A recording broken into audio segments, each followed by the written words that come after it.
Hello and welcome to the Fit and Free podcast. This is a podcast for women who want it all, to feel strong and confident in their bodies, as well as enjoying a sneaky mug on a Friday night. I'm an exercise physiologist and sports nutritionist, here to teach you how to achieve your body goals without food and your body controlling your life. So let's jump in.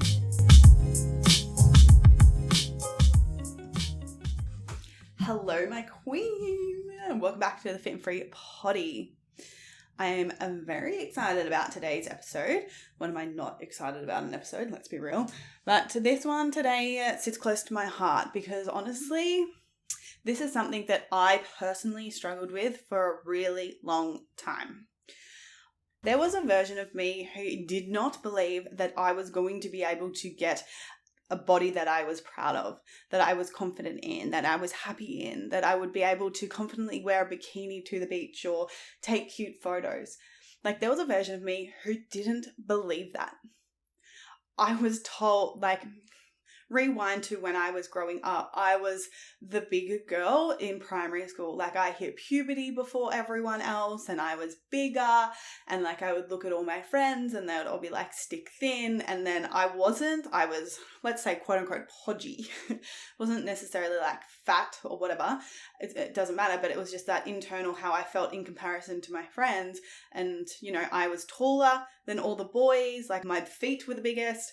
So there was a lot of insecurity, in the later years of primary school already, that of course then went into high school. Because of these really strong negative beliefs that I had about myself, this then carried on, of course, into adulthood. And these beliefs for a really long time held me back because I once believed that it was not going to be possible for me to achieve a body that I was happy and proud of. I was under the belief that my metabolism was different. I was just big boned. No matter how much effort I put in, I was never going to be successful. And then, of course, because I had been trying for so long, let's say as soon as I started university, which was when I was 19, is when I started at the gym. And from the age of 19 to 26, this was the cycle of when the only way that I knew to see a result is to just cut my calories really low, be really good, be really strict, cut everything out. And then, of course, do hectic training in terms of lots of HIIT, lots of cardio, and then strength training. But when I look back then, I wasn't strength training. I was just lifting weights because I wasn't training at the right intensity. Because my sole focus was, I've got to be sweaty. I've got to burn calories. This has got to be a overall really hard workout in order for it to be effective. So this strengthened the negative self-belief because I wasn't seeing the result I wanted, even though I was putting in so much fucking effort. And this is the thing, I see this all the time, and it's really, really common amongst babes who are, putting in all the effort, eating low calories, restricting themselves, doing all the exercise, yet they are not seeing the result that they want in their body. Which then also, which happened to me as well, it strengthens that belief of, it's me. And no matter what I do, what I try, nothing is ever sustainable.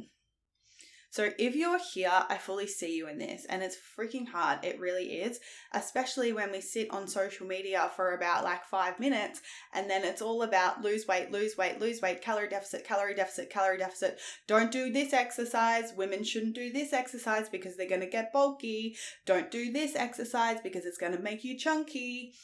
Don't eat this food. It's going to cause you cancer. Right? There is so much conflicting information. And when we're in a space where we are really, truly not happy with our bodies, when we're truly not, when we're not seeing the result that we want, we are very vulnerable to all of these mixed messages because there is a part of us that just deeply wants the result. So you're really influenced by all of these messages because you just want it so bad. So you're this must be the answer, this must be the answer, this must be the answer, which then makes the problem worse because you try all these things, you cut out this, you overthink that, and then you're still left off at square one. Strengthening that, it's just not possible for me, I'm the problem. And the reason why I want to speak to this specifically today, because I want to be that light for you guys to show you that you are not the problem. And if we just stay in this mindset of believing that it's not possible for us, that we don't deserve to have the body that we want, that we don't, ultimately feel like we're ever going to get there, then you're probably not going to be able to. And that is why we're speaking to this today as the next blind spot of self-belief. Because at the end of the day, if we don't truly believe that we can do it, when shit gets hard, we're more likely to give up. When we get on the scale and it's a number that we don't like to see, when it's we put on a pair of clothing and it feels tight, when it's you take a picture and you don't like what you see, it's really easy to throw in the towel when you don't believe that it's actually possible for you. And that's why this is a massive blind spot for so many people. Okay, so my loves, if you haven't listened to the previous episodes in the blind spot series, please go back and listen to those, because they are setting the scene for this episode. This episode is actually the last blind spot series, which is super exciting. It's been so fun doing it, and I'm loving your feedback. Please keep sending me your feedback, because I love to hear it. But yes, I'm finishing off the blind spot series with a banger, because I know so many people are struggling with this mindset, and aka this lack of self-belief. But it's also not just that lack of self-belief, it's that lack of believing that they're worth having it. That's that lack of belief that they're worth spending money on themselves. Because as women, we are the nurturers, we are the mothers, we are the ones who take care of other people, right? We are more often putting other people in front of us. We always think about other people's happiness. We're thinking about our kids, we're thinking about our partner, thinking about our husband, we're thinking about people at work, right? And we always prioritize other people's happiness before ourselves, which is so heartbreaking. And I personally used to do this myself, but when I learned how to fill up my own bucket first, so that I can show up appropriately in a relationship, so that I can be a good partner, be a good work colleague, be a good friend, I learned that prioritizing myself, spending money on myself, working on myself actually helps other people more instead of always prioritizing other people and then feeling resentment because you're not happy on the inside. Like, think about it. We think that we're helping our children by putting them first. If we're not working on ourselves and we have a poor relationship with food, we have a poor relationship with our body, while yes, we're not saying these things to our kids, we're modeling them. So they're watching us eat a different meal to everyone else. They're watching us change our outfit 3 times. Whilst we're saying, oh, you're so beautiful, like, yes, this food is so healthy, you're doing so well, eat it all, they're watching you and you're not doing that. So then what's going to happen? Your child is going to pick up on the negative behaviors that you hold, whether you like it or not. Because at the end of the day, that's how beliefs are formed. They're formed through verbal speaking to each other, but they're also formed through modeling. So how you show up every single day while you think that you are, helping others by putting other people before yourself, but you're just dying on the inside, really unhappy, really emotional, really not happy with your body, really having a poor relationship with food, you're actually doing the opposite. Because it's that whole thing, and I always think back to my relationship with Niels. It's like, well, I was always putting him first, putting other people first, and I wasn't focused on me and healing my shit because I didn't believe that it was possible for me, and I didn't believe that I was, ultimately worthy of it all. So therefore, I was prioritizing other people. But then, how was I showing up in that relationship? Like, the only thing I would talk about is food. The only thing I would bring up in that conversation is how much I fucking hated my body. The only thing I brought to the relationship was fear and emotion and emotional dumping, right?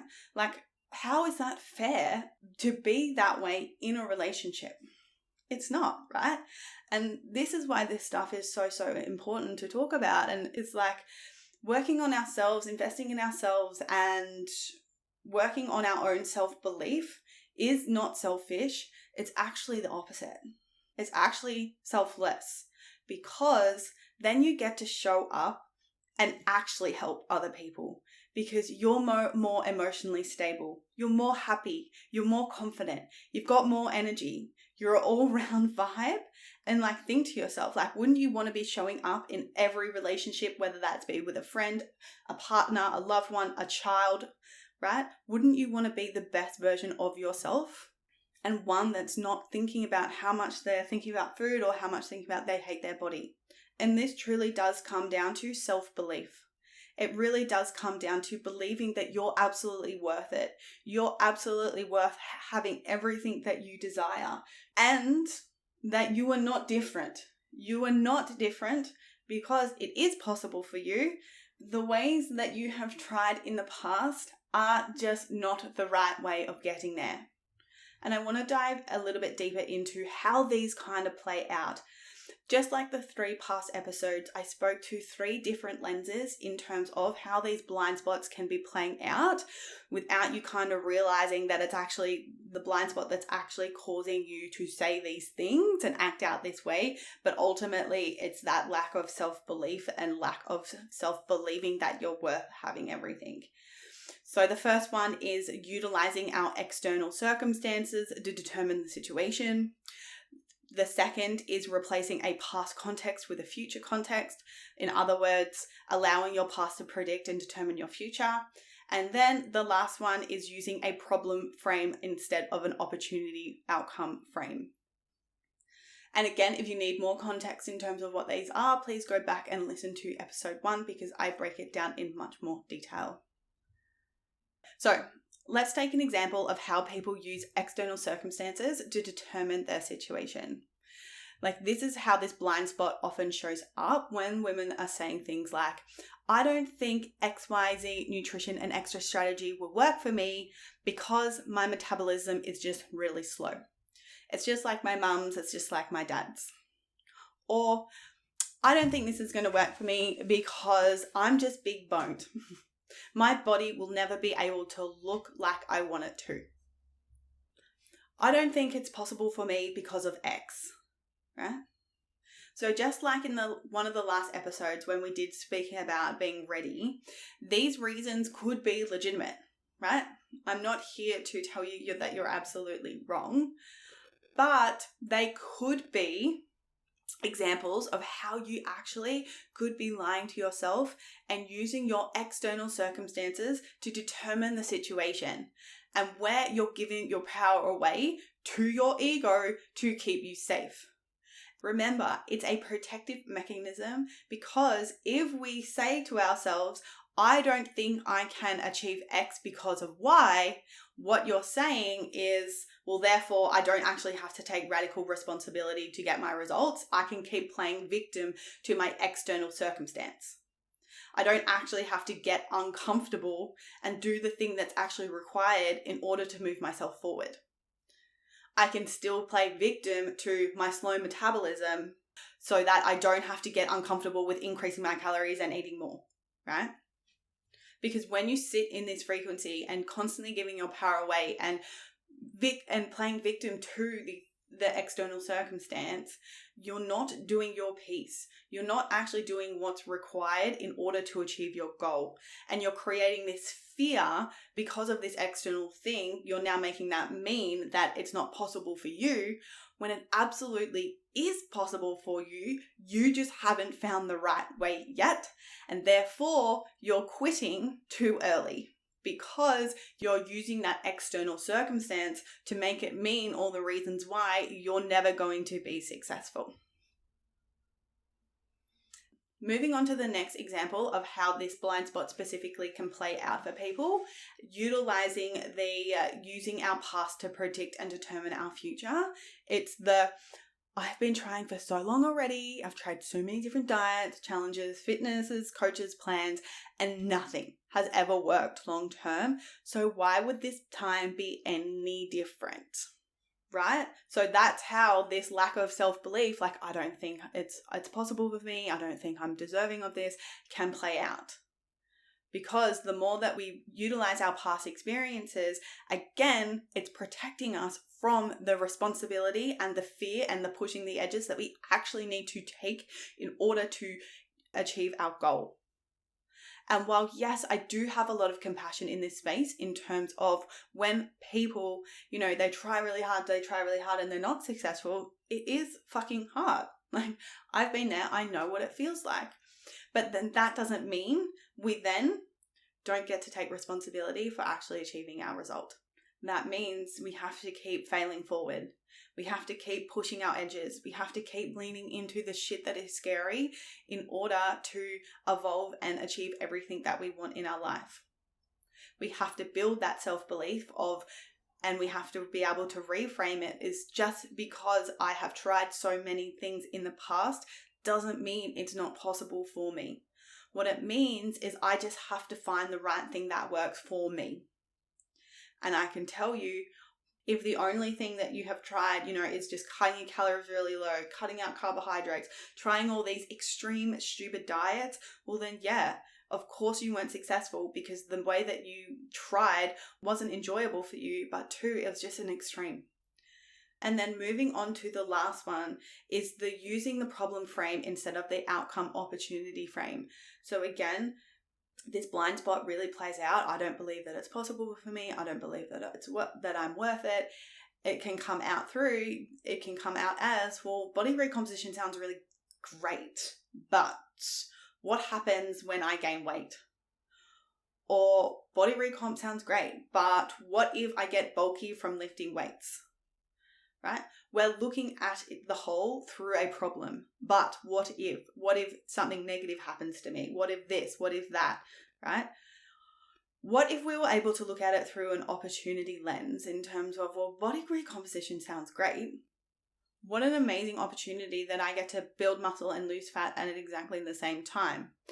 See, how powerful is that reframe, right? How powerful is it if we get to look at this as an opportunity to grow? It's an opportunity to actually achieve our goal. While yes, there's going to be fear and we're going to be pushing our edges, right? Because we have to eat more, and for a really long time we've been afraid of doing that. So while yes, we have to push our edges and it is scary, it's like, well, what's the other thing is just playing victim to the problem frame and being like, well, what if this? What if that happens? So you can see how that is going to be a massive cock block for so many people because they're so afraid of that unwanted outcome, even though that unwanted outcome isn't necessarily true. And it's that, it's the thing that they actually have to do, but they're so afraid and look at it as a problem that's actually cock blocking them for achieving and pushing through and reaching their goal. So I would love to know how you're feeling after going through all of these things and what's coming up for you. And if you felt a little bit of an emotional spark as I was going through some of these and something resonated or hit a nerve a little bit, we have to look at that as a really good thing, because then we get to realize it's like, well, hang on a minute. What am I not seeing within myself? What am I still playing a victim to? What am I still allowing fear to control my life? Where am I not allowing myself to push past my edges and push myself outside of my comfort zone, and why? And where do I actually have to step up? Where do I actually have to step up and take responsibility and actually look at how I'm thinking and feeling with all of these things?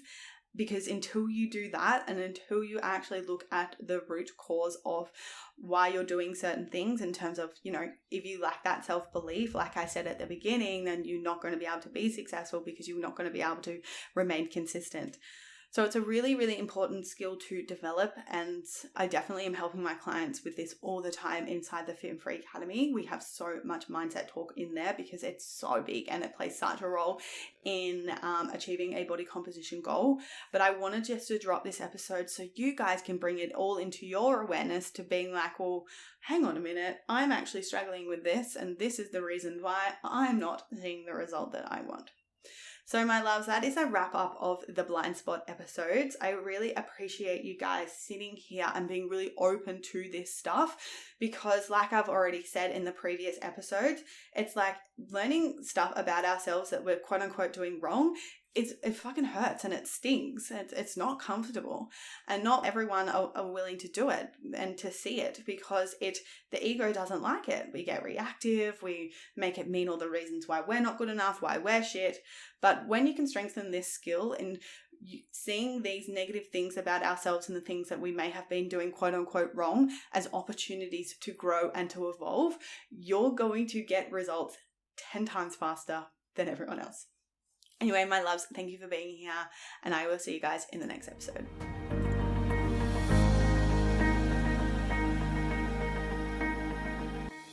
The number one challenge that all my clients face before we start working together is a lack of clarity on how much and what to eat to lose weight. Often they are making two huge mistakes, constantly trying to skip meals or eat under 1,600 calories. Secondly, only allowing themselves bad foods like chocolate on the weekend, but end up binging, all to tell themselves they're going to start again on Monday. If you feel like you have tried every diet under the sun and still can't figure out what to eat to achieve your weight loss goals, take my free 2-minute quiz. You can find the link in the show notes down below, and it will help you figure out exactly what you're doing wrong with your nutrition and exercise, and exactly what to do to fix it, so that you can finally be confident in your body and achieve your weight loss goals.